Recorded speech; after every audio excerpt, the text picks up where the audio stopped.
سب سے پہلے ہمیں یہ غور کرنا ہے کہ ہم کون ہیں۔ ہم وہ لوگ ہیں جنہیں اللہ نے لاکھوں کروڑوں لوگوں میں منتخب کیا ہے اپنے گھر میں جانے کے لیے۔ احساس تلے دبے ہوئے لوگ کہ یار میں ہی اس کے گھر جا رہا ہوں، اللہ نے مجھے ہی بلا لیا ہے، بہت بڑا احساس ہے اگر کسی کو نصیب ہو جائے۔ انسان کی گردن اٹھتی نہیں، آنکھیں کھلتی نہیں۔ امام حسن رضی اللہ تعالیٰ عنہ صحابہ میں سے کثرت سے جاتے تھے، اور سیدنا عثمان غنی رضی اللہ تعالیٰ عنہ کثرت سے جاتے تھے، تو پیدل جاتے تھے اکثر حضرت حسن رضی اللہ تعالیٰ عنہ۔ لوگوں نے کہا کہ سواریاں موجود ہیں تو پھر آپ کا یہاں سے پیدل جانا، تو فرمانے لگے کہ جب انسان مالک کے حضور جائے تو پھر اسے عاجزی سے جانا چاہیے۔ تو پروٹوکول کی طبیعت چھوڑ کر یہاں جانی چاہیے، اس لیے کہ اللہ تعالیٰ دیکھیں اسلام ہم پر کوئی سختی نہیں کرتا۔ سیدہ عائشہ صدیقہ رضی اللہ تعالیٰ عنہ فرماتی ہیں کہ دو چیزوں میں اگر نبی پاک علیہ السلام کو کبھی اختیار دیا جاتا تھا تو امت کے لیے جو آسان چیز ہوتی تھی اسے اختیار فرماتے تھے، مشکلات نہیں کرتے تھے۔ لیکن حج کے موقع پہ جس کو نہیں ہے عادت طامت باندھنے کی، اسے بھی باندھنی پڑے گی، سب کو ایک ہی جگہ رہنا پڑے گا۔ کیوں؟ اس لیے کہ امت مسلمہ کی وحدت قائم ہو، ایک بولی بولیں، ایک لباس میں ایک جگہ پہ اکٹھے ہوں، کہیں تو مسلمان سارے جمع ہو جائیں ایک چھتری تلے۔ تو سب سے پہلے تو جتنے ہمارے ذاتی پروٹوکول ہیں وہ ہمیں گھر چھوڑ کے جانے پڑیں گے۔ یقیناً لوگوں کے پاس پیسے بھی ہوں گے، عہدے بھی ہوں گے، لیکن اب بھئی آپ سارے ایک جیسے ہیں، اللہ کے مہمان ہیں۔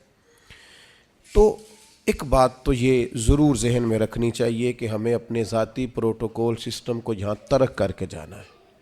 دوسری بات یہ ہے کہ جب کوئی شخص کہیں سے کچھ مانگنے جاتا ہے، لینے جاتا ہے، تو اس کا کشکول سیدھا ہونا چاہیے۔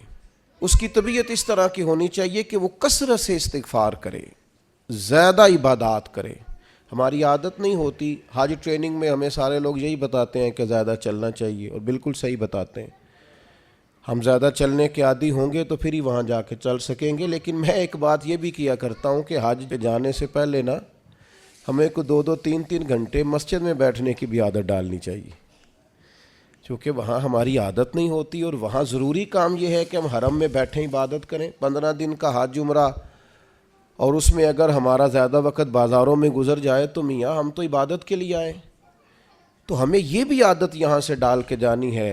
کم حاجی ملتے ہیں یار ایسے جو کسی کونے میں بیٹھ کے تلاوت کر رہے ہیں، ورنہ تو جب احرام کی پابندیاں ختم ہوتی ہیں تو مینا کے اگلے 2 دن تو پھر ہم ایک دوسرے کا تعارف ہی کرتے رہتے ہیں، حالانکہ اس کا ہمیں کچھ فائدہ نہیں ہونے والا۔ عبادت کے دن ہیں، ریاضت کے دن ہیں، زیادہ سے زیادہ وقت اللہ کے لیے گزارا جائے۔ قرآن مجید نے کہا وَأَتِمُّوا الْحَجَّ وَالْعُمْرَةَ لِلَّهِ، حج اور عمرہ پورا کرنا، پر کرنا اللہ کے لیے، رضا الہی پیش نظر رکھنا۔ سب سے بڑا جرم شرک ہے، اللہ شرک معاف نہیں کرے گا۔ وَيَغْفِرُ مَا دُونَ ذَلِكَ لِمَن يَشَاءُ، اس کے علاوہ ہر چیز بخش دے گا۔ تو یہ جو دکھاوا اور ریاکاری ہے، اس کو بھی نبی پاک نے شرک اصغر کہا ہے۔ کسی جگہ بھی اپنے دل میں یہ حج ایک ایسی چیز ہے جس کی حفاظت کرنی پڑتی ہے، اس کو محفوظ کرنا پڑتا ہے، اس کا خیال رکھنا پڑتا ہے۔ اگر اس کا خیال نہ رکھا جائے تو بڑی ساری محنت اور بڑا سارا پیسہ ضائع ہو جاتا ہے۔ تو عرض یہ کر رہا ہوں کہ ایک تو اپنا پروٹوکول سسٹم چھوڑ جائیں، آرام اپنا گھر چھوڑ کے جائیں، واپس آ کے آرام کیجئے گا۔ اور جو ماہر ہیں نفسیات کے وہ کہتے ہیں کہ اللہ جب بندے کی نیند پوری کرانا چاہتا ہے تو 20 منٹ بھی آنکھ لگ جائے تو نیند پوری ہو جاتی ہے، ورنہ 14 گھنٹے اے سی میں سونے کے باوجود بھی لوگ اس طرح اٹھتے ہیں کہ ان کا دل کرتا ہے ایک پیناڈول کی گولی مل جائے نا، کبھی جسم دکھ رہا ہے۔ تو نیند پوری کرنے نہیں وہاں جائیں، آپ آرام اور غصہ یہ 2 چیزیں گھر چھوڑ کے جائیں۔ خاص کر کے کہا وَلَا جِدَالَ فِي الْحَجِّ، حج میں جھگڑا نہ کرنا۔ اور بالخصوص جو اپنی فیملیز کے ساتھ جا رہے ہیں ان سے خاص کر گزارش ہے کہ وہ بالکل اپنے سارے معاملات، فیملی کی بحثیں گھر چھوڑ کے جائیں۔ غصہ نہیں کرنا وہاں جا کے، آرام پسند نہیں ہونا، گھر آ کے کریں گے انشاءاللہ۔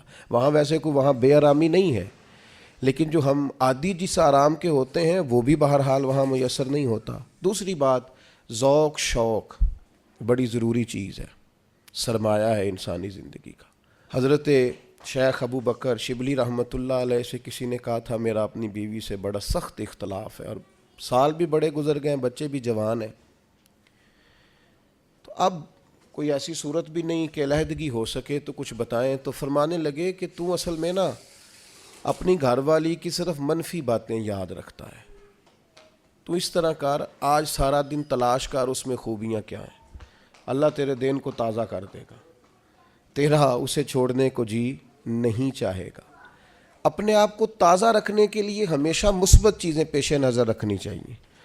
میں بھی اللہ کی توفیق سے حاضر ہوا ہوں، آپ بھی جا رہے ہیں، کئی آپ میں سے 2 دفعہ بھی جا رہے ہوں گے، وہاں جس کو اللہ نے بلایا ہے نا، خدا کی رحمت ہوئی ہے تو گیا ہے۔ اگر ہمیں کچھ پتہ ہے تو ہم وہاں لوگوں کی غلطیاں نکالنے نہیں گئے، اپنی معافی لینے گئے۔ اس لیے مثبت باتیں ذہن میں رکھ کے جائیں۔ اور تیسری گزارش آپ سے یہ ہے کہ نبی کریم علیہ السلام نے فرمایا جلد بازی شیطان کی طرف سے اور بردباری رحمان کی طرف سے۔ ہم حج کرنے گئے، ہمیں کوئی کام نہیں ہے، کس بات کی جلدی ہے؟ آپ اطمینان سے اپنے سارے حج کے ارکان کو ادا کریں، اطمینان سے آپ عرفات میں دعائیں مانگیں، کچھ بھی نہیں ہوگا، آپ کو معذور لوگ پیدل چلتے نظر آئیں گے وہاں۔ اطمینان سے آپ اپنے اس طرح کا اطمینان نہ کریں کہ قافلے سے بچھڑ جائیں اور آپ کو ڈھونڈا جائے، لیکن یہ کہ جلد بازی نہیں، کچھ بھی نہیں ہونے لگا۔ طواف زیارت کا ٹائم 12 ذی الحج تک ہے، آپ 12 تک وہی ہیں، آپ سکون سے اطمینان سے لوگوں کو لے کے چلیں گے، آپ کو اس میں فائدہ نظر آئے گا۔ چوتھی گزارش یہ ہے کہ اسلام مذہب کیا ہے؟ حضرت تمیم داری رضی اللہ تعالیٰ عنہ نے نبی پاک علیہ السلام سے پوچھا کہ دین کیا ہے؟ تو فرمایا دین النصیحہ، میرا سارا دین کسی کا بھلا کرنے کا نام ہے، سارا دین خیر خواہی ہے۔ وہاں ایک دوسرے کو سپورٹ کرنا بڑا ضروری ہے، ایک دوسرے کو لے کے چلنا بڑا ضروری ہے۔ کچھ لوگ آپ کو بوڑھے ملیں گے، کچھ بیمار ملیں گے، کمزور ملیں گے، ان لوگوں کا خیال کرنا بڑا ضروری ہے، اس بات کا خاص کر لحاظ رکھیں۔ 5ویں گزارش حج پہ جانے والوں کی خدمت میں یہ ہے کہ آپ رب کریم کے مہمان ہیں، اللہ نے آپ کو چنا ہے، اپنے وطن کے لیے دعائیں مانگیں، امت مسلمہ کے لیے دعائیں مانگیں۔ ہمارے دل ایک دوسرے سے دور ہو گئے، ہر محکمہ ہر ادارہ ایک دوسرے کے بارے میں نفرت انگیزی کرتا ہے۔ اللہ کے حضور حاضر ہوں تو وہاں سے خیر طلب کریں کہ مالک ہم سارے آپس میں ہیں، ہمارے دلوں کو جوڑ دے، کچھ ایسا کر دے کہ امت میں وحدت پیدا ہو۔ عالم اسلام جو جگہ جگہ ٹوٹا ہوا ہے، جس طرح آج جوڑ دیا ہے، سب کو جوڑ دے۔ الترغیب والترہیب میں حدیث ہے، عرفات کا دن ہے، کروڑوں پتو شخص ہے، اربوں روپیہ اس کے پاس ہے، نوکر چاکر ہیں، لیکن وہ زمین پہ بیٹھا ہے، بالوں میں ریت پڑ گئی ہے۔ رسول اللہ صلی اللہ علیہ وسلم نے فرمایا رب فرشتوں سے پوچھتا ہے، حالانکہ اللہ جانتا ہے، پوچھتا ہے یہ لوگ کدھر آئے ہیں؟ سارے بڑے بڑے امیر، بڑے بڑے پڑھے لکھے، بڑے بڑے، کدھر آئے ہیں سارے؟ تو فرشتے عرض کرتے ہیں مالک یہ تجھے راضی کرنے آئے ہیں۔ اللہ فرماتا پھر گواہ ہو جاؤ، میں نے سب کی بخشش کر دی، میں نے ان کو معاف کر دیا، ان کے لیے جنت کا فیصلہ کیا۔ دوستو بڑی بڑی بات ہے، یعنی شارحین حدیث کہتے ہیں یہ بڑی بات نہیں، یہ بہت بڑی بات نہیں کہ رب کی بارگاہ میں ہمارا خالی ذکر ہی ہو جائے، وہاں تذکرہ ہی صرف ہو جائے، یہی بہت بڑا نہیں۔ تو بہت ذوق سے، بہت شوق سے جائیں، تو اطمینان کے ساتھ آپ سارے ارکان ادا کریں۔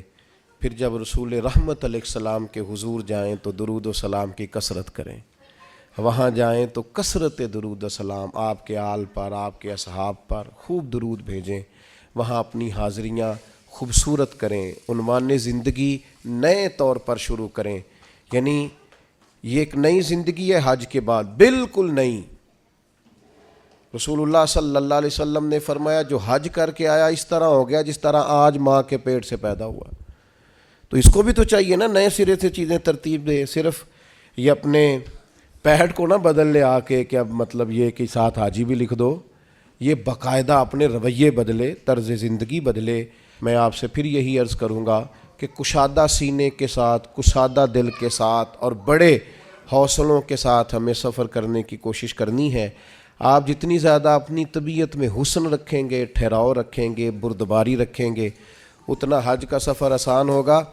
حضرت ابراہیم ابن ادم سے کسی نے کہا تھا آپ نے بڑے لمبے لمبے سفر کیے ہیں، اتنی چھوٹی زندگی میں اتنے سفر؟ فرمانے لگے 2 سواریاں پاس تھیں، تکلیف کبھی ہوئی نہیں۔ کہا کون کون سی؟ فرمانے لگے ایک صبر کی، ایک شکر کی۔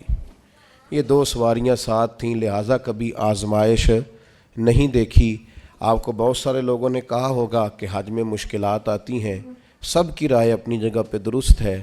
میری رائے یہ ہے کہ جو مالک بلاتا ہے وہ سارے راستے آسان کیے دیتا ہے، کچھ بھی نہیں ہوتا، ہر چیز بڑی آسانی سے ہو جاتی ہے۔ ہم نے تو یہ دیکھا ہے جو یہاں بہت تھکتے تھے نا، ہم طواف زیارت کے لیے گئے تو سب سے اوپر جگہ ملی طواف کرنے کی، کچھ پتہ نہیں چلتا، اتنی آسانی سے سارا کچھ ادا ہوتا ہے۔ بڑی چیزیں تو ویسے ہی بندہ بھول جاتا ہے، بہت ذوق سے جائیے، بہت شوق سے جائیے، اور بڑا آسان ہے بھائی۔ اب تو استری نہیں ٹوٹتی حاجی صاحب کی، گھر سے بھی دروازے پہ گاڑی، اور وہاں آپ کے پاس ٹیبل اور کھانا۔ تو یاد کیجئے نا ان لوگوں کو جو بحری سفر کرتے تھے یا پیدل جاتے تھے، اور جاتے تھے اور کرتے تھے اور سب ہوتا تھا، اور ٹھیک ٹھاک لوٹتے تھے اور آتے تھے تو لمحہ لمحہ شکر کرتے تھے۔ تب آپ دیکھیے کتنی آسانی سے سارے کام ہوتے ہیں، کتنی سہولیات ہیں۔ بس ذوق شوق، تحمل، بردباری، محبت، پیار، استغفار۔ ابھی سے موبائل کو وقت دینا کم کر دیں، موبائل کی جگہ تسبیح لے لیں ہاتھ میں، تسبیح ہاتھ میں ہو تو چلتی بھی رہتی ہے، کچھ نہ کچھ بندہ پڑھتا بھی رہتا ہے۔ اور اگر موبائل رکھنا بھی ہے تو قرآن مجید رکھیں اس کے اندر اور تلاوت کریں، اور اللہ تبارک و تعالیٰ کی یاد میں وقت گزاریں، تھوڑے سے تنہائی پسند ہوں، پھر دیکھیے حج میں عبادت کی کتنی لذت آتی ہے۔ دل کی گہرائی سے دعا کرتا ہوں اللہ تعالیٰ اس سارے قافلے کے سفر کو آسان کرے، لمحہ لمحہ آپ سب کے لیے اللہ تعالیٰ رحمت والا فیصلہ فرمائے۔ اگر کہیں ہمارے چہرے یاد آ گئے تو یقیناً امید ہے کہ آپ ہمارے لیے دعا کریں گے۔ اللہ تبارک و تعالیٰ یہ سعادت مندی ہم سب کو بار بار نصیب کرے۔ وما علینا الا البلاغ۔